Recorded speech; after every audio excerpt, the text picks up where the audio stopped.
All India student federation रो 85तम प्रतिष्ठा दिवस अवसर में सरकार को द्वारा प्रदत्त नुआ एजुकेशन पॉलिसी बाबद में संघर वाइस प्रेसिडेंट आर्यन जायसवाल कौन कहते आसतु शुणा। नमस्कार, मैं Aryan Jaiswal, AISF vice president Barbil unit, जिला केओंझर।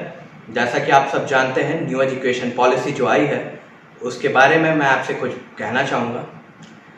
हम जैसे न्यू एजुकेशन पॉलिसी की ड्राफ्ट पे जो पॉइंट्स लिखी गई हैं वो एक सिर्फ स्टोरी का समान है, जिसका कोई महत्व नहीं है, ना किसी पे लिखा हुआ है कि वो कैसे इम्प्लीमेंट किया जाएगा।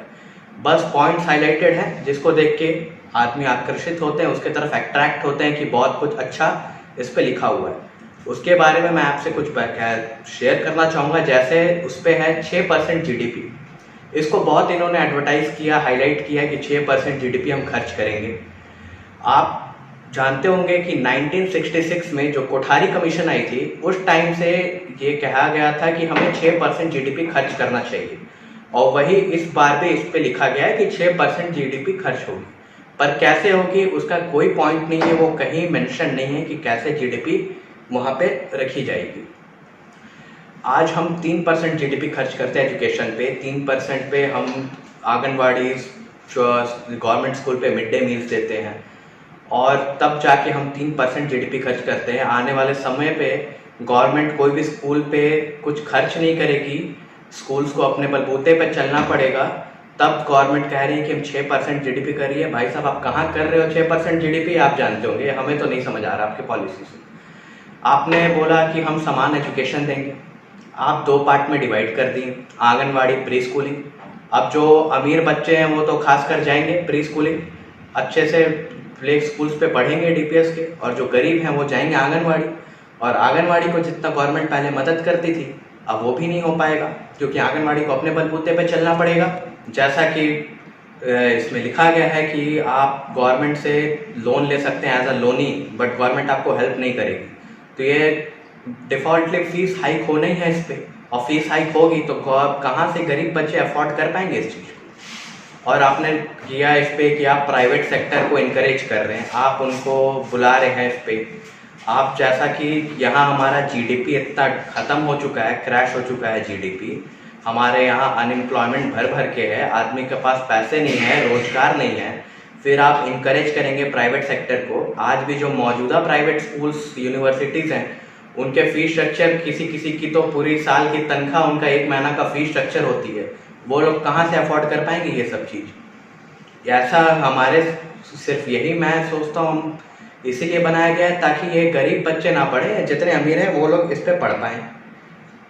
दूसरा, ये लोग ने किया है कि B.Ed को 4 साल के लिए, B.Ed 4 साल के लिए अच्छा बात है। इंजीनियरिंग डॉक्टरेट आप करते हैं 6 साल 5 साल के लिए, आपने B.Ed को 4 साल के लिए किया, ठीक है। पर अभी से अगर प्रोडक्ट बनना स्टार्ट होगा, न्यू टीचर्स B.Ed के लिए आएंगे तो उन्हें 4 साल लगेगा तैयार होने के लिए। जो प्रेजेंट 80 लाख टीचर्स हैं इंडिया पे, क्या उनके लिए आप टीचर ट्रेनिंग प्रोग्राम करवा रहे हैं गवर्नमेंट स्कूल्स पे? क्या उनका आप स्किल डेवलप कर रहे हैं? इस पे भी कोई इम्प्लीमेंटेशन नहीं, कुछ बात नहीं किया गया, बस एक ऐसा पॉइंट इसको मेंशन कर दिया गया कि हम ये करेंगे। नर्सरी से आप क्लास 12th बोलते हैं हम फ्री एजुकेशन देंगे सबको, राइट टू एजुकेशन, बहुत अच्छी बात है, आपको देना भी चाहिए। लेकिन फिर इसके ऊपर कुछ नहीं है कि आप इम्प्लीमेंट कैसे करेंगे, आप कौन सा सेक्टर पे देंगे, आप फ्री एजुकेशन कैसे देंगे अगर प्राइवेट इंस्टीट्यूट को आप इनकरेज करेंगे तो।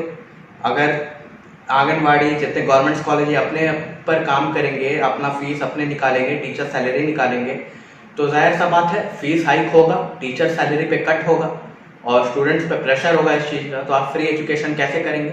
इस चीज़ की भी कोई इम्प्लीमेंटेशन के बारे में कुछ नहीं लिखा गया, बस ये बता दिया गया कि हम ऐसे ये चीज़ करना है, और इसके ऊपर और कोई आगे बात नहीं, कोई चर्चा नहीं। और आपने हायर सेकेंडरी एजुकेशन पे आपने मल्टी डिसिप्लिनरी यूनिवर्सिटी लेके आया, स्वागत है आपका, बहुत अच्छा।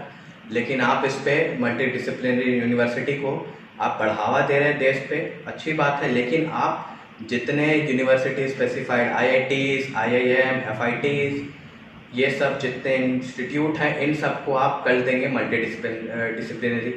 आपका बहुत सारा कॉलेजेस, यूनिवर्सिटीज़ है, Delhi university, Jamia Islamia, JNU, PHU, जो मल्टी डिसिप्लिनरी है, उसको आप और इंफ्रास्ट्रक्चर ग्रोथ करिए। आप एक स्पेसिफाइड चीज़, अब आप IIT जहाँ इंजीनियरिंग होता है वहाँ पे आप नाच गाना सिखाएंगे, एम्स में आप इंजीनियरिंग सिखाएंगे, FIT पे आप पायलट बनना सिखाएंगे, तो ये क्या संभव है? आज भी जहाँ से एक प्रोडक्ट आते हैं, जो अच्छे अच्छे इंजीनियर, वर्ल्ड क्लास इंजीनियर निकलते हैं, IIT से आते हैं, इतने बड़े बड़े लोग, अच्छे पढ़े लिखे लोग वहाँ से निकलते हैं अपने मेरिट के बेस पे। उस चीज़ को आप मल्टी डिसिप्लिनरी कर देंगे। एक चीज़ का, एक जो कॉलेज का एक चीज़ में फोकस था वो अब 10 चीज़ पे करेगा, तो वो क्या पहले जैसा अपना प्रोडक्ट इशू कर पाएगा? उस पर भी हमें चर्चा करना चाहिए। और जो इस पर है कुछ लिखा हुआ नहीं है, बस ये कर देंगे और मल्टी डिसिप्लिनरी सभी यूनिवर्सिटी को घोषित कर देंगे, बस स्पेसिफाइड नहीं रहेगा। आज जितने भी इंटरनेशनल यूनिवर्सिटीज़, MIT, ये सब, तो ये क्या हर जगह नाच गाना इन्हें सिखाया जाता है? एक स्पेसिफाइड यूनिवर्सिटी है जो सिर्फ इंजीनियरिंग, डॉक्टरी, ये सब के लिए पढ़ाया जाता है, पर इस पर कुछ नहीं। और सबसे बड़ा चीज़, न्यू एजुकेशन पॉलिसी पे स्पोर्ट्स के लिए कहीं कुछ प्रावधान ही नहीं है, कुछ पॉइंट मेंशन नहीं है इसके लिए। ना ये कहीं मेंशन है कि स्पोर्ट्स के लिए क्या है क्या नहीं, कैसे क्या करना है, फिजिकल फिटनेस वगैरह के लिए कुछ इस पर मेंशन नहीं है। हो सकता है वो आने वाले समय में नया पॉलिसी लेके आ रहे हो कि भाई स्पोर्ट्स भी इस क्लास पे खेल सकते हैं, इस लेवल के बच्चे स्पोर्ट्स करेंगे, उनके ऊपर हम कुछ भी हो सकता है। वो जैसे 20 लाख करोड़ 15 लाख आ रहे हैं, वैसे ये भी एक स्टोरी है, ये आ रहे हैं, लेकिन कैसे इम्प्लीमेंट हो रहे हैं वो किसी को नहीं पता। बस यहाँ पे पॉइंट हाईलाइटेड है। आप स्किल डेवलपमेंट करवाएंगे, बहुत अच्छी है। आप 6th क्लास 7th क्लास के चाइल्ड स्किल डेवलप करेंगे अपना, पर उसको आप इम्प्लीमेंट कैसे करेंगे? गर्ल चाइल्ड अगर कहीं जाके काम कर रही है, वहाँ पे वो सेक्सुअली हरास हो रही है, क्या उसको उस टाइम उस उम्र पे पता है उसको कि उसके साथ जो हो रहा है वो गलत है या सही है? आप लेकिन स्किल डेवलपमेंट करेंगे, पर कैसे करेंगे ये आपको भी नहीं पता। और आप सिर्फ एक 2 टाइप की बैचलर डिग्री बना रहे हैं, एक बैचलर जो UPSC तक जा पाए और एक जो स्किल डेवलप करके जिसके पास पैसे नहीं हो, पढ़ नहीं पाए। और पढ़ने लिखने के अलावा एक आप फैक्ट्री खोल दे रहे हैं। इतना जो आप प्राइवेटाइज कर रहे हैं सबको, बड़े बड़े नवरत्न कंपनीज को आप बेच रहे हैं। अब तो आने वाले टाइम पे सब प्राइवेटाइज होगा, तो उनको लेबर चाहिए, चीप लेबर। तो आप एक लेबर फैक्ट्री बना रहे हैं हमारे एजुकेशन सिस्टम को, जहाँ से एक चीप रेट में लेबर प्रोड्यूस होंगे और आप वो कंपनीज़ को देंगे, जो कंपनीज प्राइवेट में बैठेगी। इतने सारे यहाँ पे बॉडीज़ बना दी हैं आपने होम एजुकेशन मिनिस्ट्री पे, 10 टाइप के आपने बॉडीज़ बना दी हैं जो रिपोर्ट करेगा सेंट्रल को।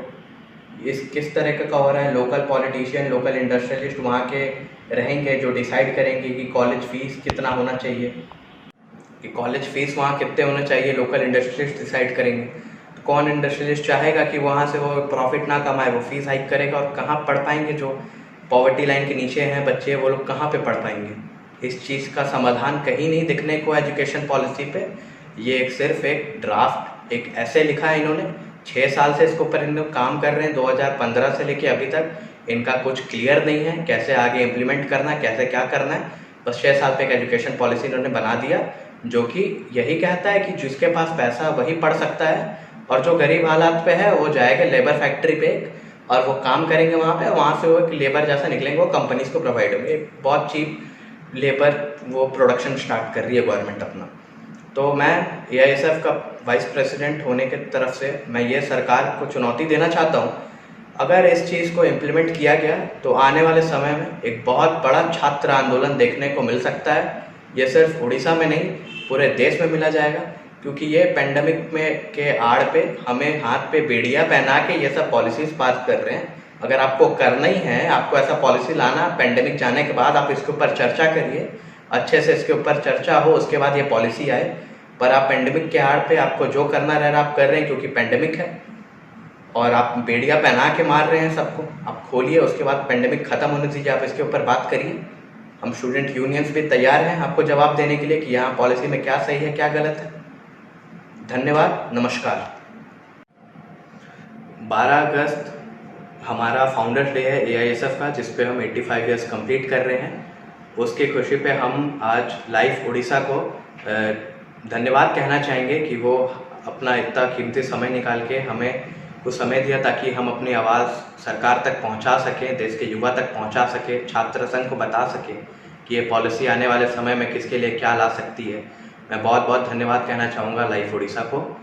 नमस्कार, मैं Aryan Jaiswal, AISF vice president, Barbil, Orissa.